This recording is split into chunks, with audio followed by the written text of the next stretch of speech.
media hora si quiere, para que se puedan, no hasta las 6 y no ser tan torturador. Bueno, y lo continuamos la siguiente.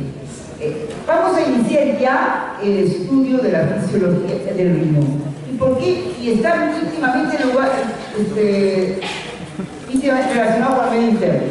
¿Por qué? Porque el riñón, podríamos resumir que va a mantener la homeostasis del medio interno. El riñón es el órgano que va a manejar el agua, va a manejar el electrolitos, tiene que ver con la osmolaridad y tiene que ver con el pH, como hemos visto. Y esos son los 4 puntos fundamentales del medio interno. Por lo tanto, está muy relacionado con el mantenimiento de la homeostasis del medio interno. De ahí que primero hemos visto el medio interno para poder entender pues cómo es este funcionamiento del riñón. Bueno, generalmente si uno le pregunta a alguien qué es lo que hace el riñón, diría, bueno, elimina la orina y la orina elimina sustancias de desecho. Entonces el riñón es el encargado de eliminar a través de la orina sustancias de desecho.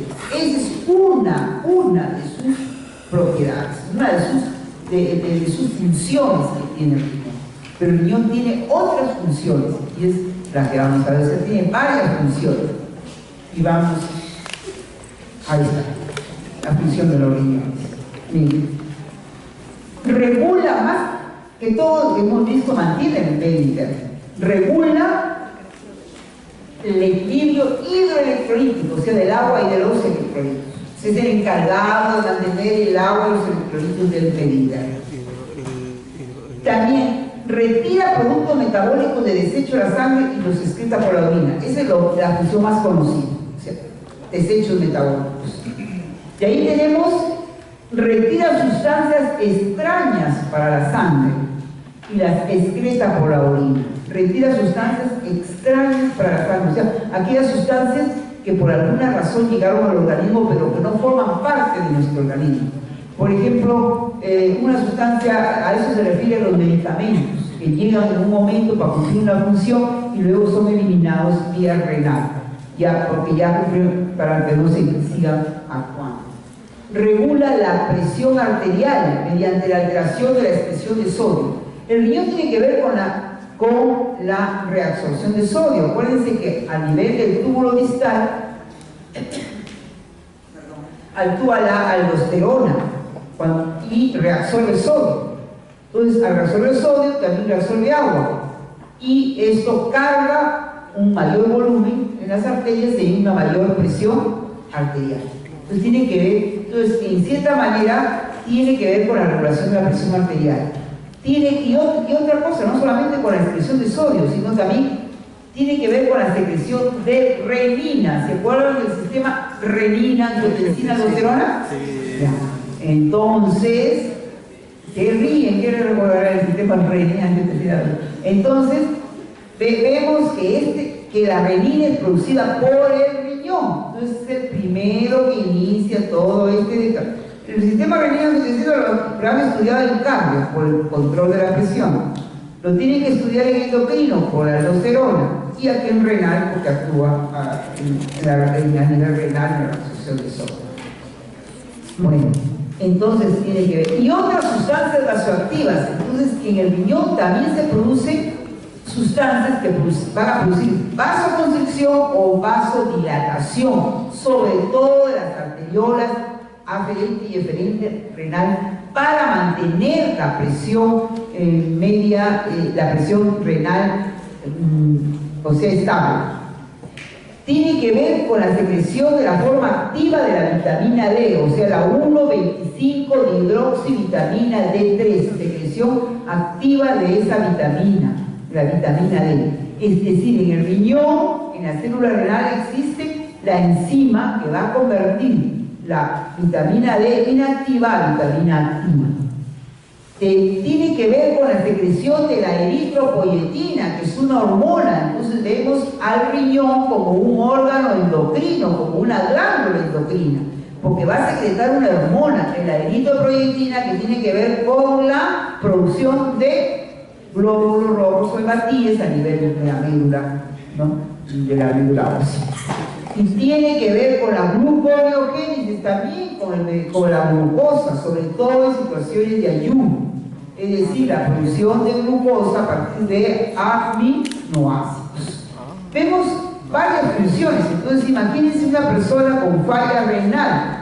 En primer lugar, no va a regular el equilibrio del agua de los electrolitos, por lo tanto, va a manejar mal, no va a haber una homeostasis del medio interno. Y hemos dicho que la homeostasis del medio interno es importante para el mantenimiento de el funcionamiento de las células. Entonces, vamos a tener un desequilibrio ahí. No va a poder retirar productos metabólicos de desecho, y estos productos metabólicos de desecho se van a quedar en el organismo, y al quedarse en el organismo, ¿qué es lo que va a hacer? Van a producir una toxicidad, ¿no?, en el organismo. No va a poder retirar sustancias extrañas, que les decía uno de ellos, por ejemplo, los medicamentos. Entonces va a ser una persona que va a tener un mal manejo de medicamentos, porque no le tenemos que ver la dosis, porque va a haber un acúmulo, y este acúmulo pudiera producir algún problema. Es algo similar a lo que sucede en los ancianos. Por ejemplo, en los ancianos ustedes saben que el manejo de medicamentos, la dosis debe ser muy cuidadosa, ¿no? ¿Por qué? Porque con la edad es una cosa natural que la función renal a partir de los 40 años va descendiendo 10, o sea, su función un 10% cada década. Entonces ya en el anciano la función renal no es la misma, entonces no está funcionando, no está trabajando bien, no está eliminando bien. Y entonces, al no eliminar estas sustancias y los medicamentos, si uno puede dar una sobredosis de medicamento que puede ser perjudicial para el anciano, tiene que fijarse la dosis porque no la puede eliminar correctamente. Después tenemos la regulación de la presión arterial. Entonces, aquellos enfermos renales, una falla renal, no pueden manejar la presión, tienen problemas con la presión arterial. Y ahí tenemos, y también porque no hay secreción de renina y todas esas sustancias. Si no hay buena formación de vitamina D, la forma activa, y si el enfermo renal es un niño que está en formación y que está recién creciendo, entonces vamos a tener tallas bajas. ¿Por qué? Porque no hay vitamina D, y sabemos que es importante también para el crecimiento de los huesos. Son personas que no hay una buena secreción de eritropoyetina, por lo tanto no habrá una buena producción de hematíes, y son personas que van a tener anemia anteriormente, ¿no? Y es difícil de dar esa anemia porque no podemos dar una sobredosis de medicamentos ni una sobredosis de alimentación, porque no puede manejar eso, ¿no? Y naturalmente que, si bien la glucosa no es el órgano principal, que hay varios comprometidos en su regulación, sin embargo no va a poder ayudar nada en situaciones de ayuno. Entonces sabemos pues que una persona sin función renal es imposible la vida, ¿no? Salvo toda persona que tiene una falla tiene que estar sometida a diálisis o luego a trasplante renal.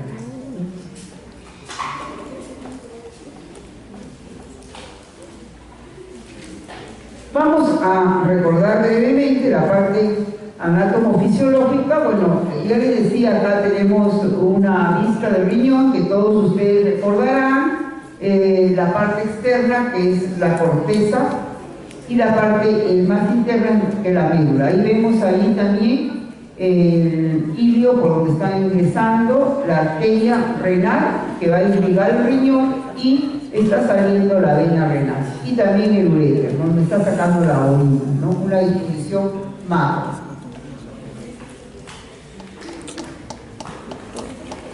Ahora, hemos dicho que que el riñón está compuesto aproximadamente de 1 millón a 1,5 millones de unidades anatomofisiológicas que se denominan los nefrones.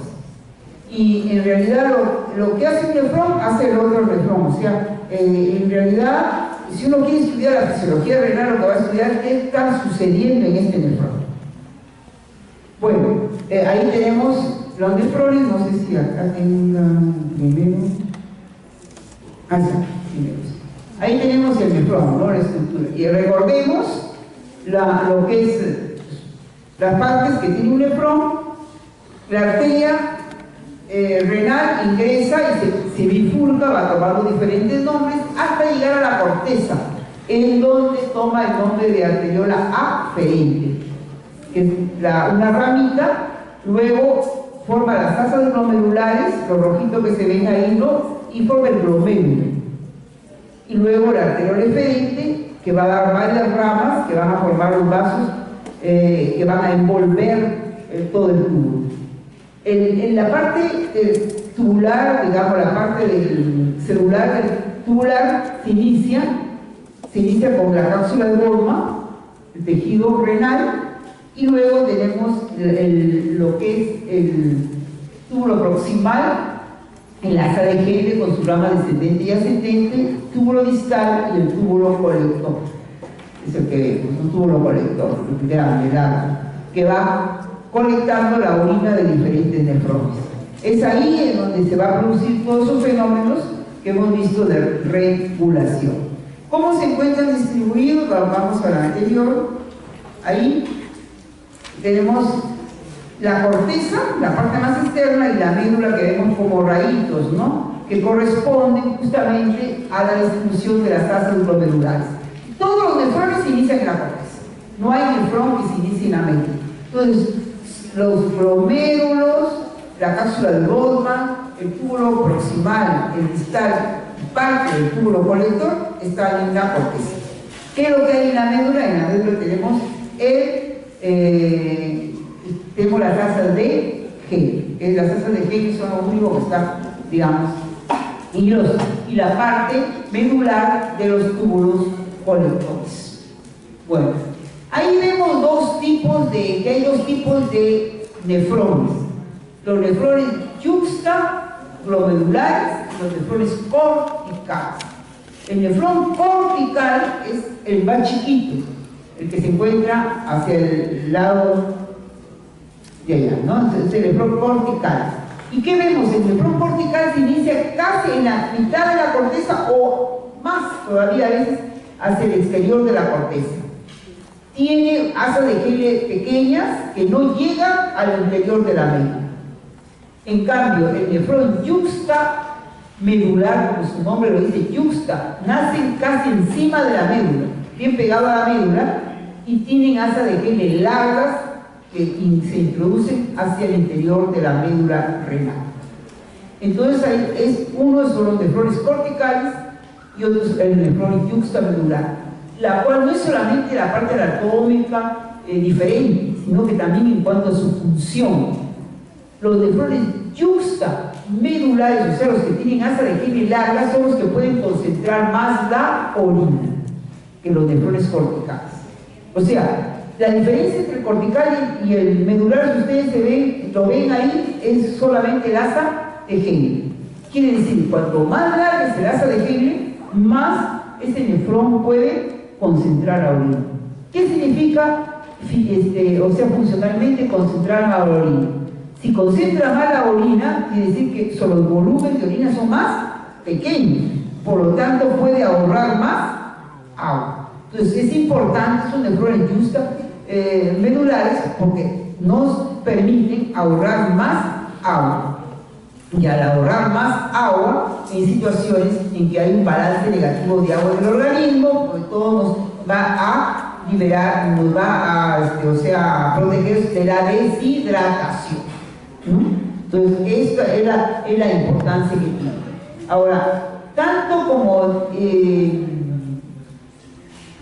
en cuanto, digamos, cuánto más puede ahorrar agua. Acuérdense que decíamos nosotros que cuando no había una ingesta de agua y de alimentos, la orina, el volumen urinario diario el mínimo era de 500 mililitros, ¿no? Entonces, eso en un día, ¿no?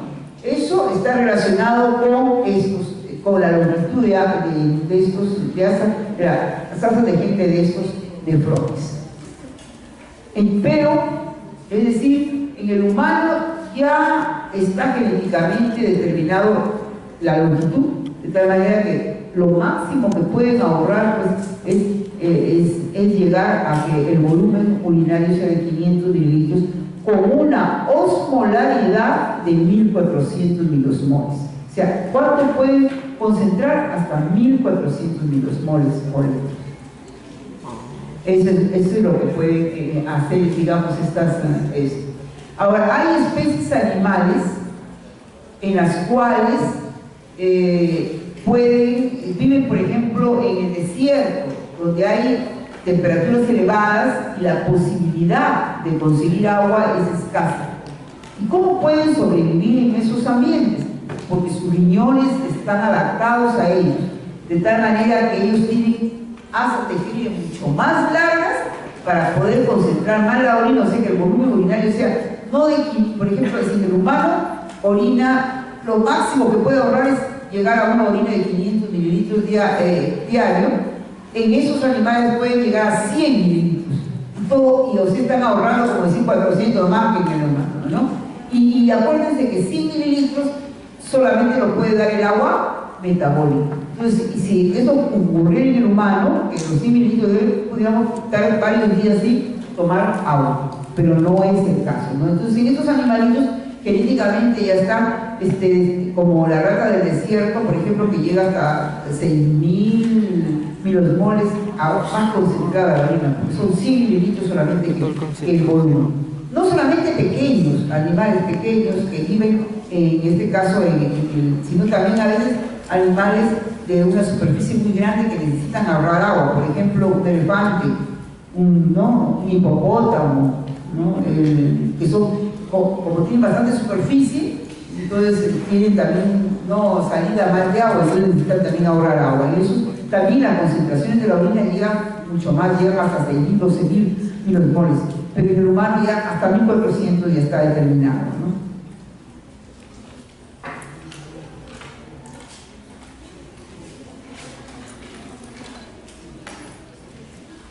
Lo vimos acá.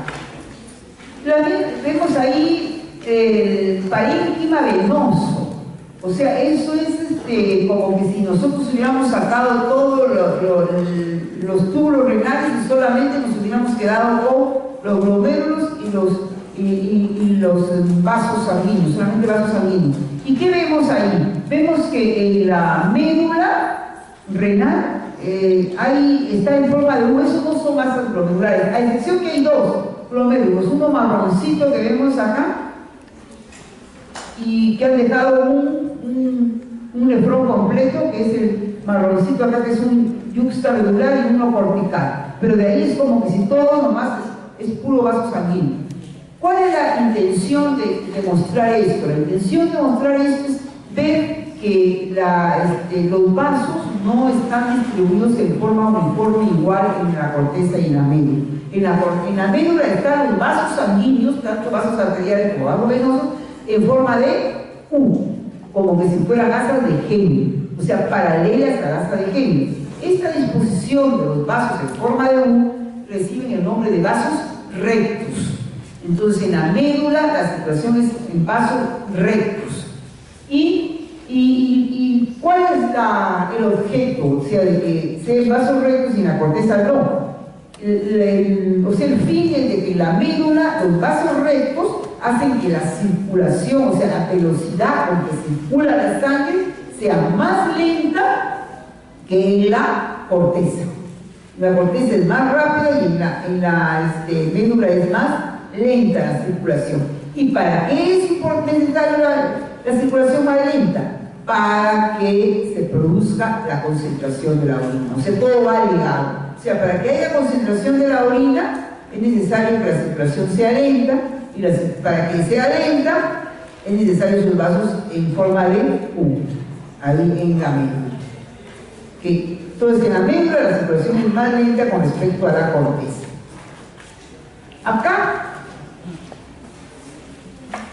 Acá lo que vamos a observar es los diferentes, el tipo de células que existen a lo largo del nefrón de acuerdo al segmento. Ustedes saben que la forma de la célula, el tamaño, los organelos que tienen, la forma, va a depender de su función que desempeña. Entonces, ¿qué es lo primero que nos llama la atención aquí? De que no, todo el nefrón no tiene las células, o sea, paralelas, similares. Hay unas células más grandes a un lado, más chicas, con más organelos, con menos organelos. Entonces indica que que la función de todo el nefrón no es similar en todos los segmentos. O sea, lo que hace el túbulo proximal es diferente a lo que hace el asa de Henle. Inclusive, lo que hace la rama descendente es diferente a lo que hace la rama ascendente. Y lo que hace el túbulo distal es diferente al proximal y a los anteriores y al colector. O sea, cada segmento tiene su propia función. ¿Qué es lo que vemos ahí? Túbulo proximal, miren ahí. Túbulo proximal, células grandes que presentan dentro de las células varios organelos grandes, y esos organelos son mitocondrias. Por lo tanto, está indicando, si son mitocondrias, está indicando que esas son células con bastante, que trabajan bastante, porque la mitocondria es la que va a dar la energía, ¿no? Entonces, con células con bastante mitocondria, bastante trabajo, son células que trabajan. Y las células, ¿se parecen a los alumnos de tecnología o no? ¿Se parecerán o no? Claro. Ni siquiera se atreven a decir un sí, dice. Trabajan bastante, es decir, ¿no? Sí trabajan, ¿no? Claro. Descansan bastante. ¿Cuáles son las que descansan? Las células, entonces son células que tienen, miren, el borde superior es el borde que da hacia la luz tubular. Es un borde, o sea, son microvellosidades que forman el borde cepillo. Y en la parte posterior tenemos pliegues que van a aumentar la superficie de la absorción. Efectivamente, el túbulo proximal tiene que ver con un gran proceso de reabsorción de sustancias. Porque miren, el túbulo proximal es el primer segmento después de la cápsula de Golgi y del glomérulo, de todo ¿no? ¿Qué pasa? ¿Qué es lo que sucede ahí en el glomérulo? Lo que sucede ahí en el glomérulo es que viene sangre para ser analizada y va a producirse filtrado, ¿no? Entonces se produce el filtrado glomerular, lo vamos a ver después determinadamente. El filtrado glomerular pasa la sangre y por el filtrado glomerular en la cápsula de Goldman prácticamente todo se filtra, el plasma, todo el plasma con todas las sustancias. Entonces imagínense ustedes, esto va hacia la orina al final, que todo el plasma pasado de largo se filtra y pasa por el túbulo y se va. En pocos minutos en la orina se irían todas nuestras proteínas, nuestros carbohidratos, nuestros lípidos, nos quedaríamos sin esas sustancias. Pero entonces llega, porque la sangre llega al riñón a ser analizada y a ser corregida, a ver qué cosa está mal. Entonces, tiene que regresar. Entonces, cuando llega el túbulo proximal, lo que va a hacer es reabsorber, o sea, volverlo a la sangre y evitar que se vaya a la orina. Su misión es esa. Se dice que el 100% de la sangre que llega aproximadamente entre un 50 a un 70, según diferentes autores, hasta 75% de lo que se ha filtrado va a ser reabsorbido. Por eso es que tiene un gran proceso y la reabsorción lo hace a través de transporte de membrana. O sea, el transporte de membrana puede ser con gasto de energía en el caso del transporte activo. Por eso es que necesita esa energía que les da las mitocondrias. Y necesita esos microvellosidades porque las sustancias se están pasando en el líquido y para traerlas hacia adentro. Y luego necesita los pliegues para aumentar la superficie de reabsorción. Ahora, el siguiente segmento, miren, el siguiente segmento es el asa de Henle, la delgada, lo último que está acá. Miren la diferencia entre la célula del túbulo proximal y la célula del segmento descendente del asa de Henle. Son células chaquitas que casi no tienen mitocondrias. Ese es el siguiente segmento, que casi no hay microvellosidades, no hay tampoco muchos pliegues. O sea, son células que de ahí mirándolas dicen que esas no trabajan, estas descansan, ¿no? ¿Serán esos? Esas son las que descansan. ¿Qué serán los túbulos proximales o ramas descendentes de asa de Henle? Entonces esas son las ramas, a ver, se fijan, ramas descendentes de asa de Henle. Efectivamente, la rama descendente de asa de Kennedy, en la rama descendente del asa de Kennedy no hay reabsorción de solutos, no se reabsorben solutos, solo se reabsorbe agua, ¿ya? Solo se reabsorbe agua. Luego viene la rama ascendente. En la rama ascendente ocurre todo lo... Miren, ahí ya hay un poco más grande, aunque no llegas a tener lo que es igual a la túbulo proximal, pero en la rama ascendente del asa de Henle sí hay reabsorción de solutos, pero no hay reabsorción de agua, o sea, es todo lo contrario de la rama descendente. ¿Ya? Entonces, todo lo contrario. Luego viene el túbulo distal y en el túbulo distal, el túbulo colector, ahí viene lo que va a ser el riñón dependiendo de lo que hay en el medio interno. ¿Qué hemos dicho? El riñón tiene que ver con el mantenimiento de la homeostasis del medio interno, sobre todo agua, electrolitos. Es decir, si hay mucha agua, le eliminará, pero si hay poca agua, la ahorrará, ¿no? Y hemos dicho en relación con la hormona antidiurética. Correcto. Esto, ¿en qué parte hace esa función de o absorbe más agua o no? ¿O reabsorbe sodio porque falta o no? En la parte distal, en el túbulo distal y en el túbulo colector, y no en el túbulo proximal, ni en el asa de Henle. El túbulo proximal va a reabsorber siempre su porcentaje porque ya es su función, que tiene que regresar hacia la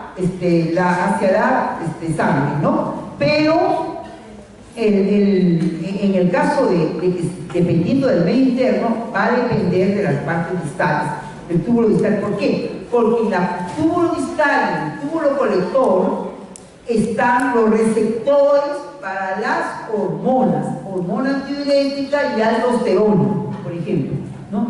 No en el túbulo proximal, no hay receptores para hormonas, sino en la parte distal, el túbulo distal y el túbulo colector. Y acuérdense que como la comunicación hace a través de una hormona, que está diciendo, ¿no? Entonces, entonces el túbulo distal se va a encargar de reabsorber agua, por ejemplo, cuando el organismo lo necesite, hay imbalance negativo por acción de la hormona antidiurética, o de reabsorber aldosterona cuando los niveles de aldosterona en plasma son bajos. Entonces, si hay aldosterona baja, va a reabsorber a este nivel. Entonces ahí vemos. Y el túbulo colector, por eso es que las células ahí, vamos a ver, más semejantes al túbulo proximal, y en el túbulo colector también fundamentalmente se va a reabsorber agua, es donde se va a formar, concentrar la orina. Pero indudablemente, donde se reabsorbe más porcentaje es en el túbulo proximal. No, el túbulo proximal es el que reabsorbe más.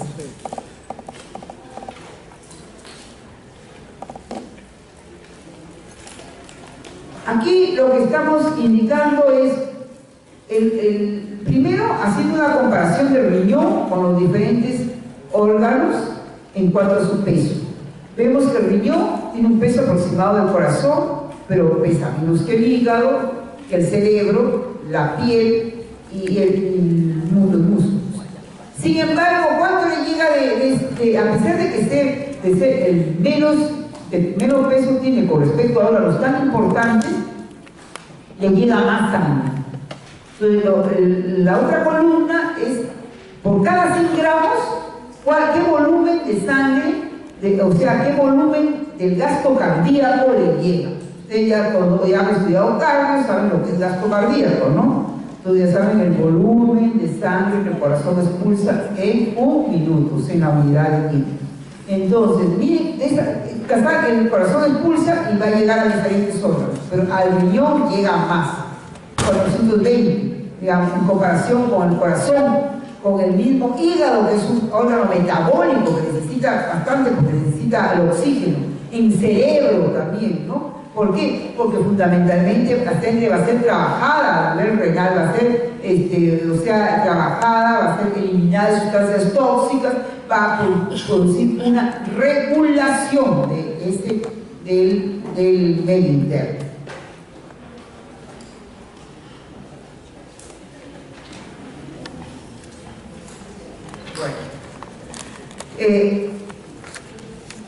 Esto que hemos hablado de la parte anatomo-funcional general del riñón, y nos toca ya adentrarnos a lo que es los procesos que se llevan a cabo en el riñón y que van a dar como consecuencia todas esas funciones. Son tres procesos que se llevan a cabo en el microbio.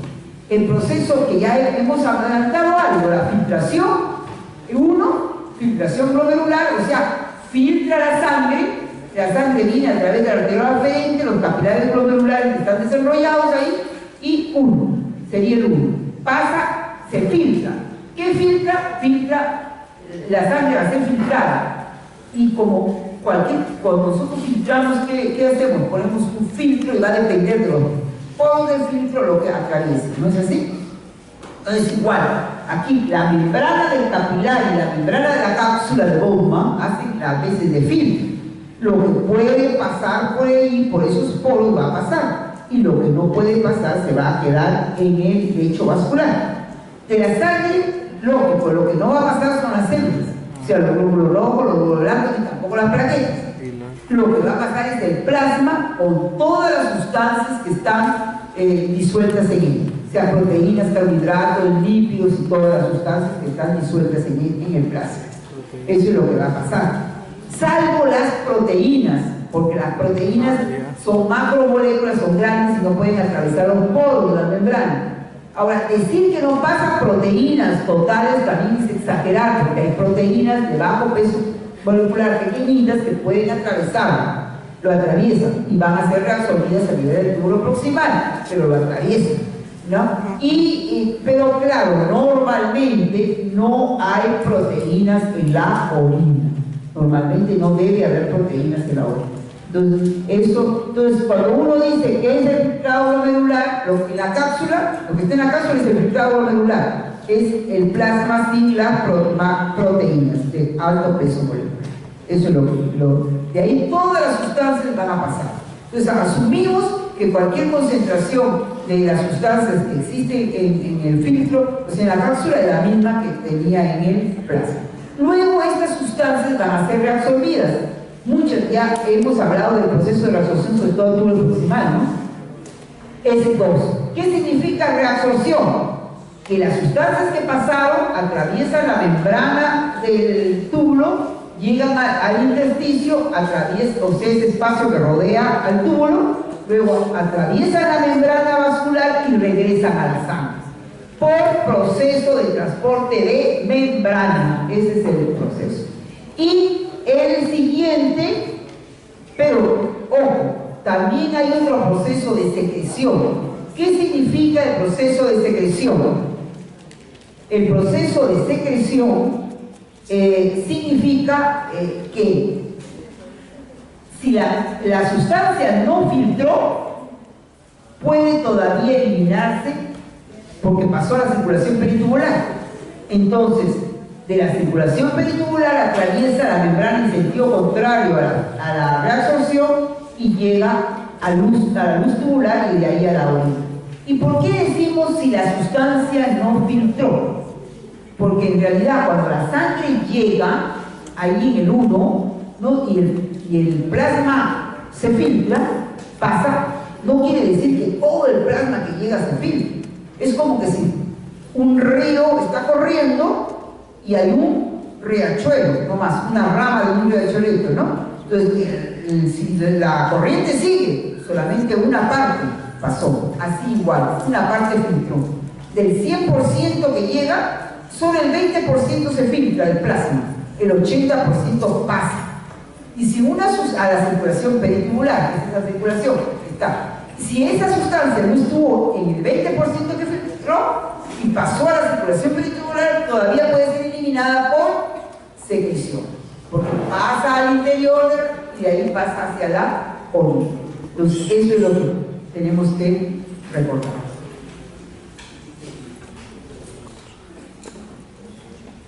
Aquí tenemos algo que nos da una visión general.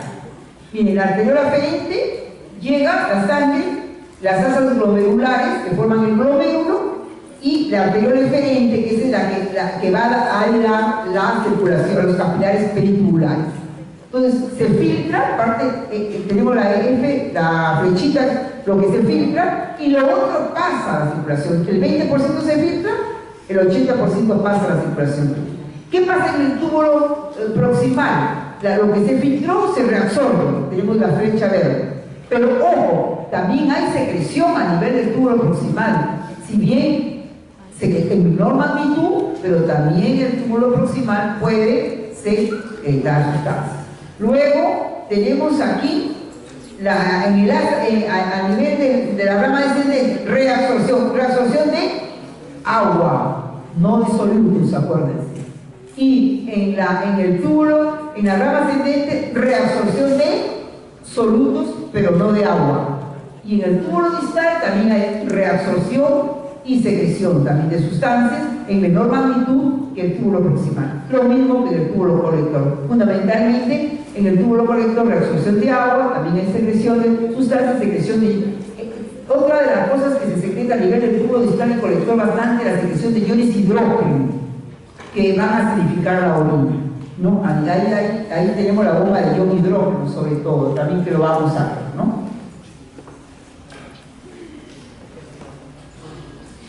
Y ahí lo que le decía, del 100% que llega, el 20% se filtra y el 80% pasa a la circulación peritubular. El 20% que se filtra, casi todo se reabsorbe. O sea, ese 20%, el 19%, inclusive más del 19% se reabsorbe. Y lo que pasa a la orina es solamente el 1 o el menos del 1%. Veamos. Vamos a ponerle números, ¿no? Antes, cuando veníamos a clase de tecnología, era característico porque había una cantidad, casi todos estaban emparejados. Y era, Dios mío, dictar clase era así. Ahora, menos mal que nomás he visto 2 parejitas. Espero que la siguiente clase, por favor, se mantengan sin sus arrumacos y ya saben, yo aquí me dice. Y no digo más porque lo conozco muy bien.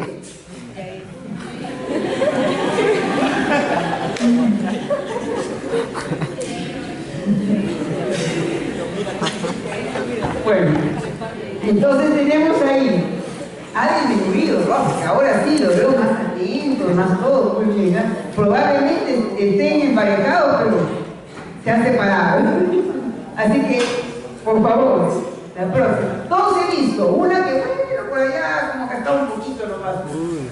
Pero,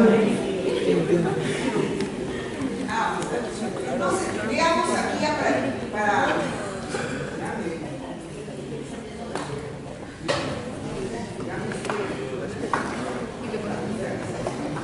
bueno, veamos acá. Vamos a poner el número ya para ir terminando. Si viene el 100% se filtra, hemos dicho el 100% llega y ¿cuál es la tasa de filtración glomerular? O sea, lo que se filtra, el plasma que se filtra. Realmente se filtra 125 mililitros por minuto. Esa es la tasa de filtración glomerular. 125 mililitros de plasma se están filtrando en los riñones por minuto.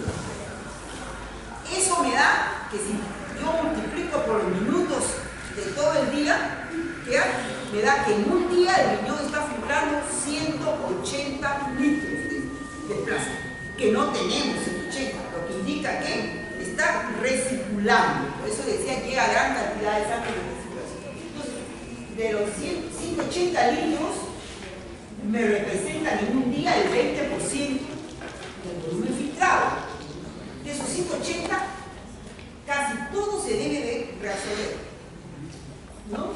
Se reabsorbe y solo el 1% o menos del 1% del volumen urinario. ¿Se acuerdan cuál es el volumen urinario normal que les dimos? ¿Cuánto es el volumen normal? 1500 mililitros, o sea, de 180 el 1% sería 1 litro 800, o sea, 1800. Pero normalmente es 1500, o sea, un poco menos del 1%. O sea que Ahí 100 está, veces. se filtra 180, casi todo se reabsorbe, solamente la orina, que es el menos del 1%. Estamos explicando que es 1500 mililitros. Pues eso es ya en cantidad. La centésima Bueno, parte. tenemos acá el proceso de filtración glomerular, que demora un poquito más, entonces ya ahí lo dejamos para la próxima clase, ¿ya? Por ahora, suficiente, les agradezco su recepción a la clase, ¿ya? Gracias.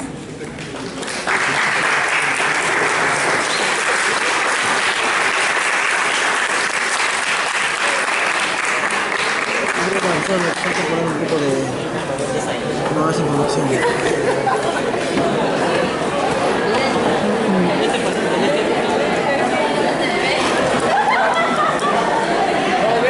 ¿Qué son?